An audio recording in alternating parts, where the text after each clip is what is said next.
bombshell. Yeah, no. You know what? I wonder what else is hiding in the shadow. But you see, this woman is very dangerous. Yes, She kept such a secret all these years. And the husband had no idea. No, I fear women. Ain't that the truth? Well, it looks like our fearless leader. He's so fearless after all. I mean, I wonder how he's going to bounce back from this.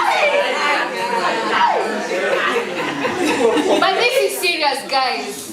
Yes, it's serious. We shouldn't be making jokes about somebody's pain and their personal life. It's not right.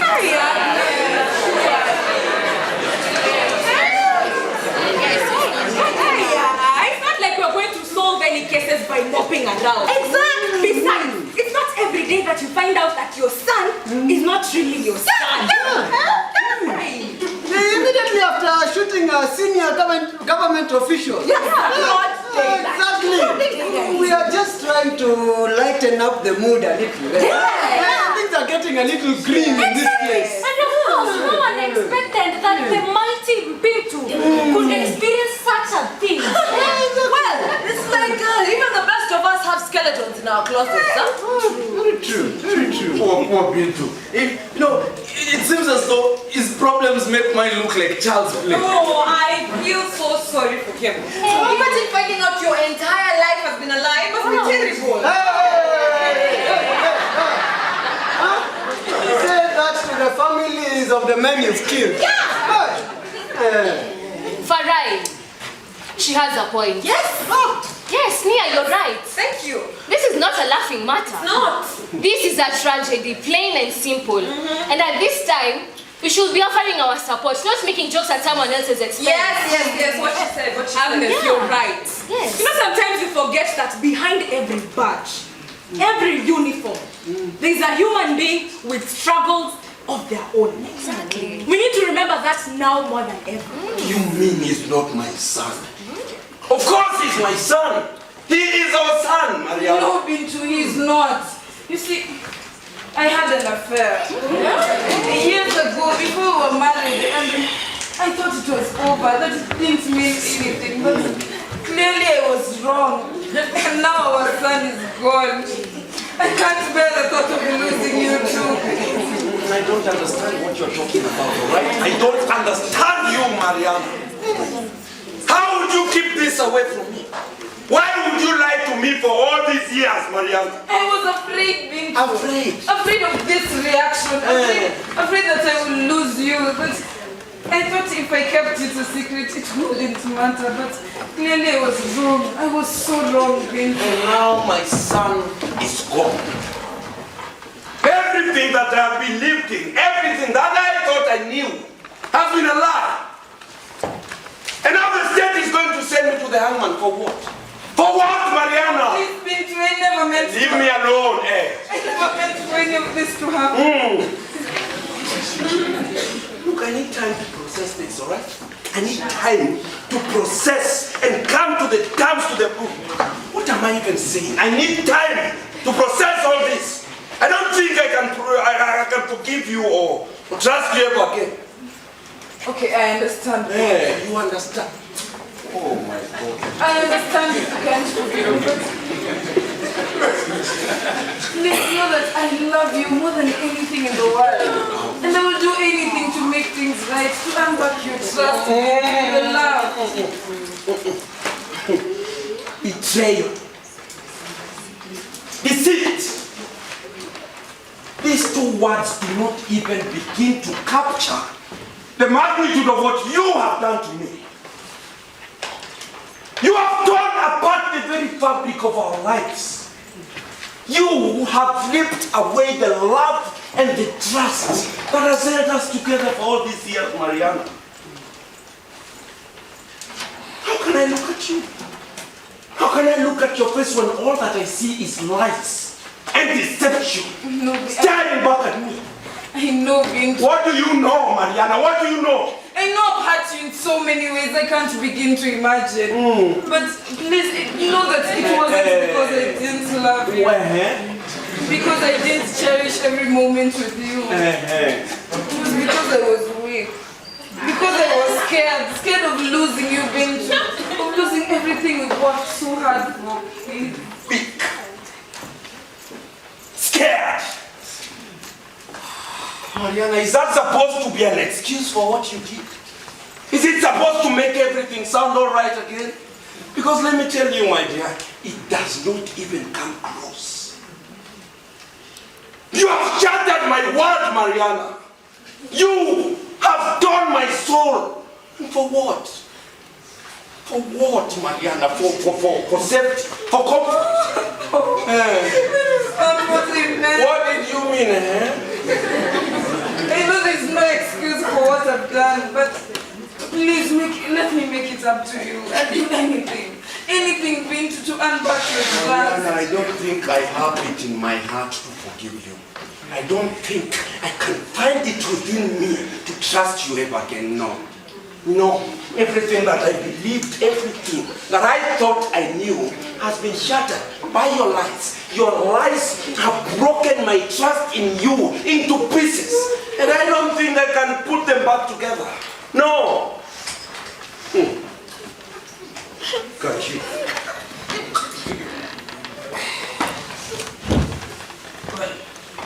Mr. and Mrs. B. What is it? I understand that this is a difficult time for the both of you, okay? But we do not have much time. There are some tough decisions that have to be made for me to be able to proceed with this case. No, Kelly, I do not care about your timelines, all right? I need time to process all this. I need time to come to terms with the fact that my own wife has been lying to me for years. Well, I need time to make things right, to unpack your trust, your love. I can't just sweep everything under the rug. Well, Mrs. B, I understand your frustrations. I really do. But we cannot wait any longer. The longer we wait, the harder it's going to be to mount a proper defense. Let's take advantage of this opportunity to make a difference.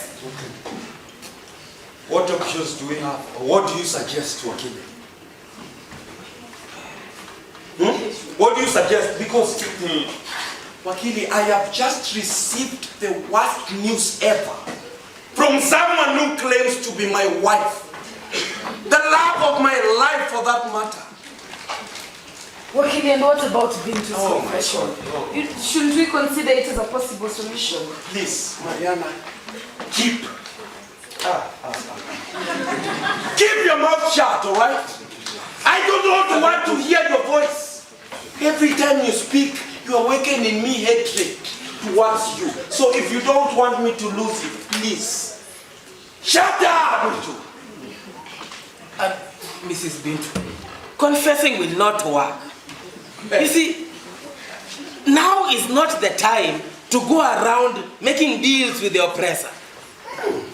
We should be focusing on gathering the facts. Exactly. In fact, to the best of my knowledge, there was a lot of commotion that day. Anyone could have done it. And to this time, the murder weapon has not yet been traced. It has not. Okay, Wakili, please, I'll keep asking, what options do we have? How do we make all these accusations go away? Because like I was telling you, I've received the worst news ever from my wife. Someone who claims to be the love of my life. Please, Wakili, give me an option that will lead me straight to the hangman. Because I cannot do this anymore. I cannot do this anymore. Okay, fine. This is what I suggest we do, okay? We gather evidence. We build a case. We prove to the court that Mr. Bintu is innocent of everything that he is being accused of.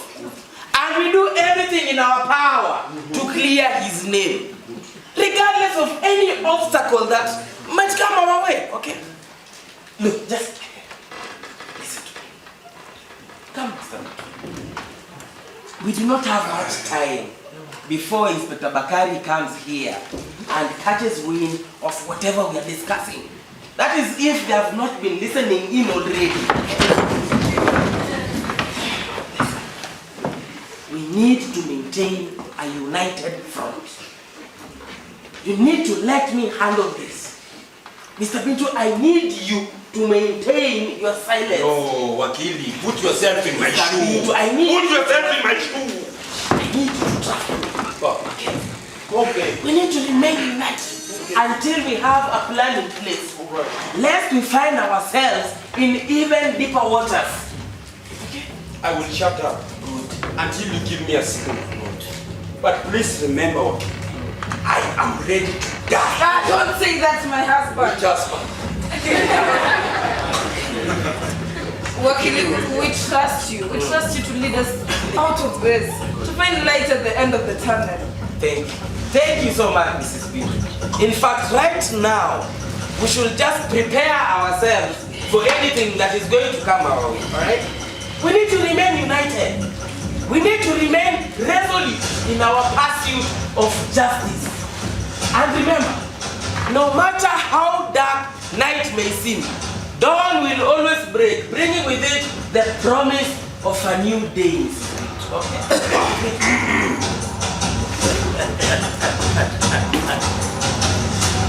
Well. What do we have here? Come closer. A little family reunion, isn't it? How touching. Inspector Bakaya, it is always a pleasure to see you. We were just discussing the next steps in Mr. Bintu's case. Mr. Bintu! What is this I hear about a family secret?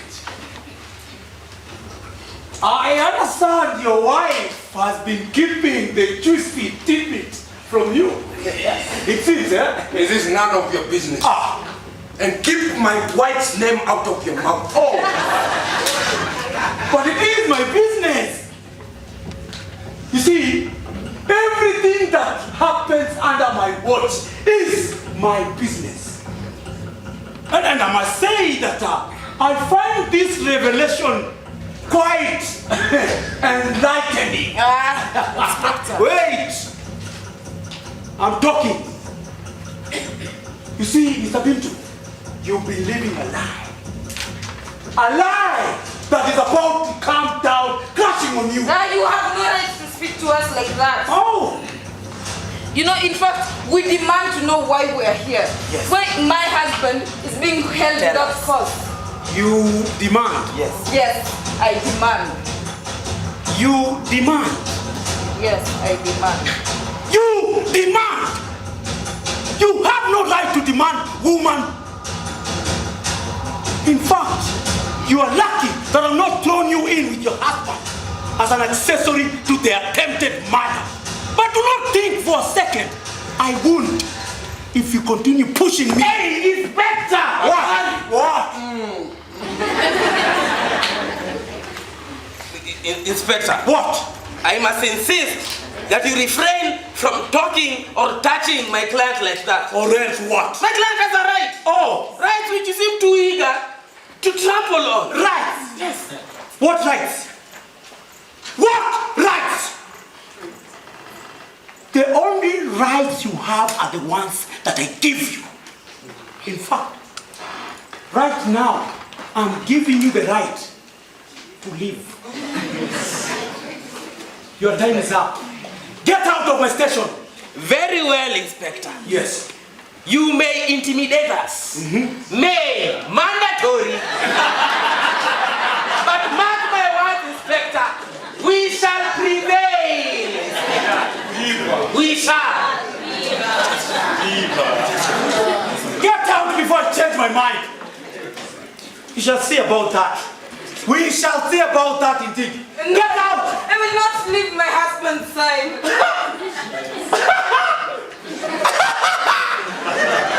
Your husband! The one you've been lying to all these years! Keep away from our personal lives. Oh! Personal! Get out! Personal! You see, you are in my station. And your life is my life. I own you. Objection! You cannot talk to my client like that. Objection.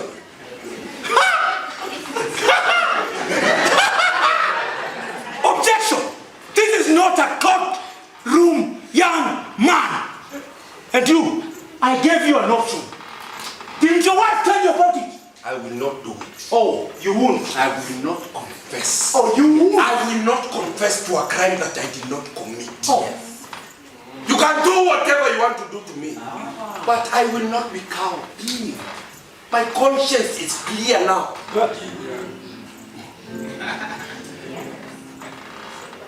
Bring it. See, I stand here not as a criminal, but as a voice crying out in the wilderness.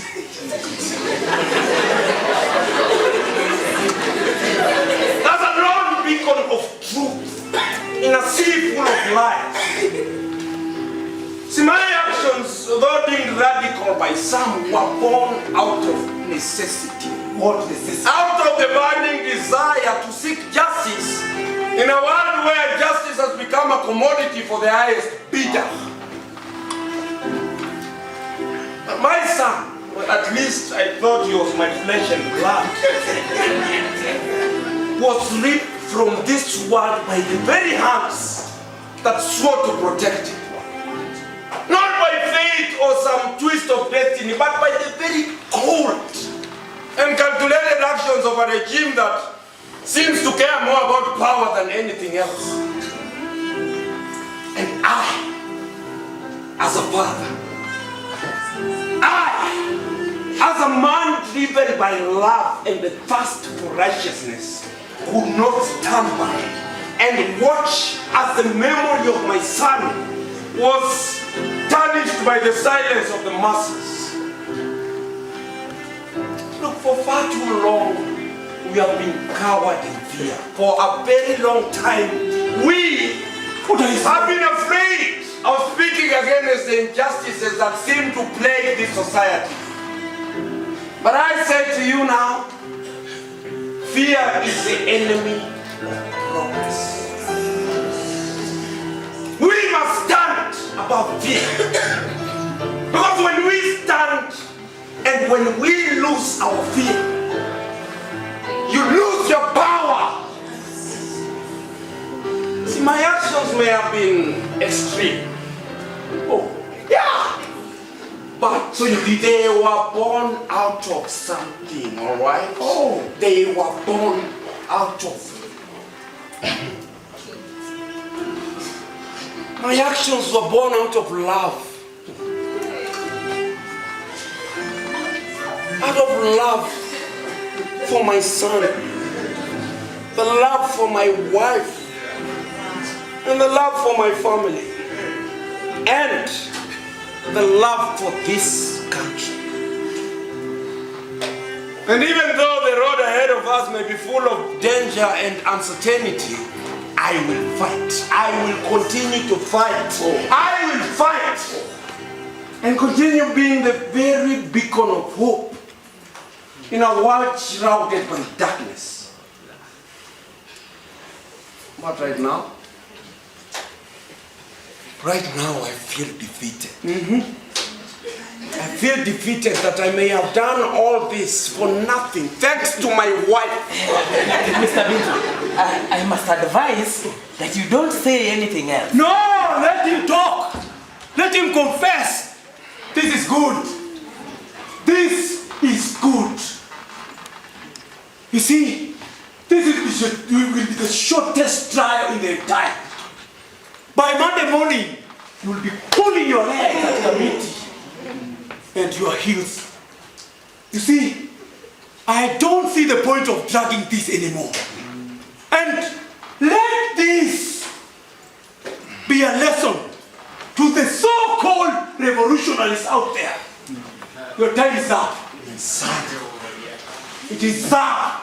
My beloved son was taken away from me. Which son? Which son? That swore to protect him. Which son? He was not a criminal. He was not a threat or a danger to this society. He was just a boy, someone's child, full of dreams and aspirations, full of so much hope and promise. But you took that away from him. Enough of talking! You took that away from him. He was just a casualty of a system that sees it fit to sacrifice innocent lives in the name of maintaining law and order. Police are not in the business of killing children. Yes! Don't you dare deny it. You were there. Everyone saw you. Everyone kept talking about the very fierce and mighty Bakari coming to exterminate us. You are the front lines. Everyone saw you. I wish I was there. Well, I wish all my life that I was there for my son. Well, what do you- I wish I didn't have to go to work at a construction site. I mean, my wife was away. She was working. She was cleaning. She was cleaning and washing clothes for people in Kilimani. For peanuts in the name of a salary. But I wish that I was there for my son. he's knocking on your son. What do you care? What do you care?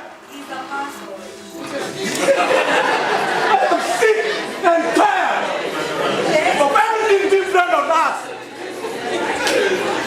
I am sick and tired of everything being blamed on us. You had a sniper. Okay, blame it on police. Blame it.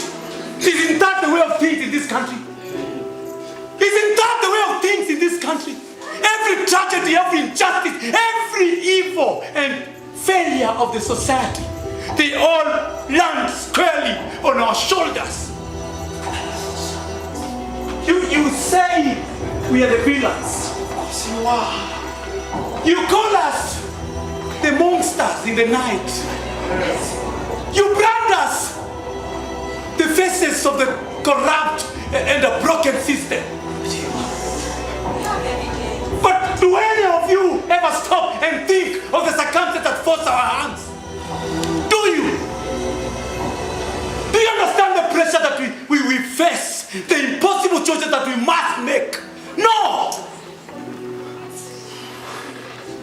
See, we are thrown in the front line, expected to maintain order in a world teetering on the brink of chaos. You see,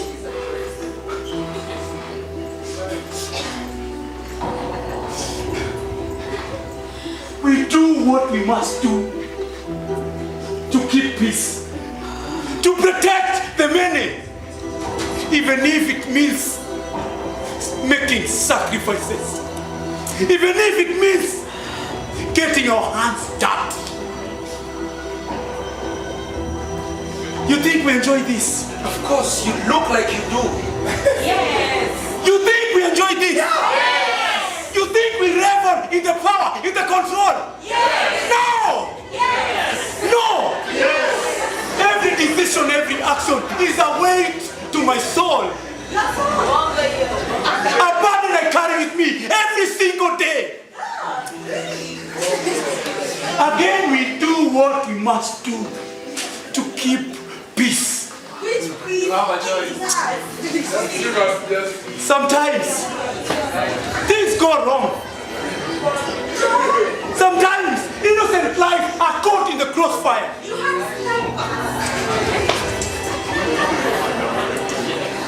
But do you know? Do you know what it takes to be out there? In the heat of the moment, when everything is on the line. Do you know what it feels like to make a split-second decision that can mean death or life? We're not perfect. We make mistakes. But we are human. We are human, just like you.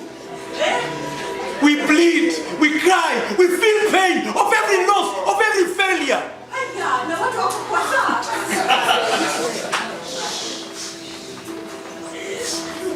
But we continue to do our duty. Of killing us. Because someone has to.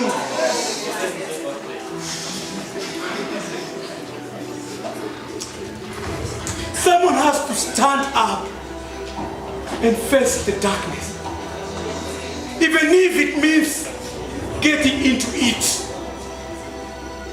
So before you judge us, before you cast down on us, take a moment. Take a moment to see the reality that we live in. Take a moment to see the world through our eyes. It is not black and white. It's a million shades of gray. And every day we navigate that treacherous landscape, doing the best we can with what we have. So what if I was there? So what if we were restoring order and maintaining peace, saving this country from going into flames? You see, everyone is quick to blame the police in this country. Every little thing that goes wrong, it's always our fault. But no one understands the pressure that we are under. Sometimes circumstances force us to do what we do. It is not always black and white. It's not. I have another confession.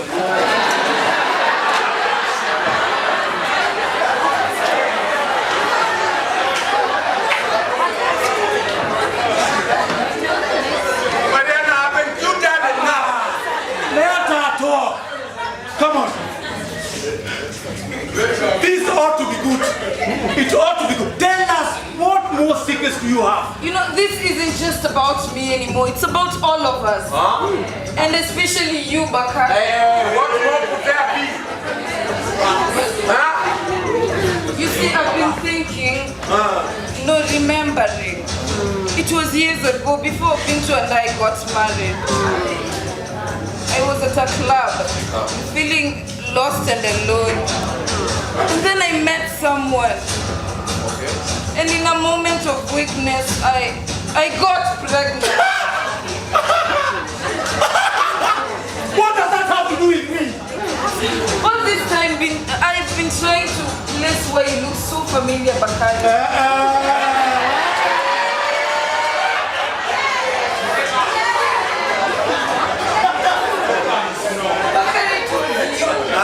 You're the one I met that night. You're the father of my dead son. No! That cannot be true! It cannot be true! Yes! This is lying! I mean, you're out of your mind! This is ridiculous! No, look at me, Bakari. What? Remember, we were both there that night. What? And now after all these years, it all makes sense. You killed your own son. No, impossible! Impossible! No, you're lying! It's the truth, Bakari, come on.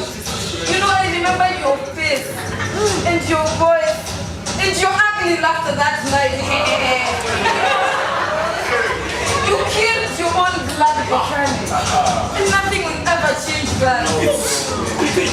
You killed your own blood. It's not true! So it has been. No, I didn't know! I told it as well! No! Why would you do that? No, Bakari, why would you do that? Enough!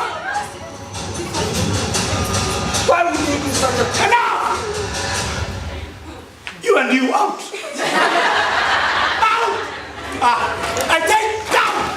Get out! You can. Hear that? Bakari killed his own son. You can't make this stuff up. But how did he not know? If this is not the ultimate scandal, I do not know what. Perhaps you should come up with a name for such a situation. Huh?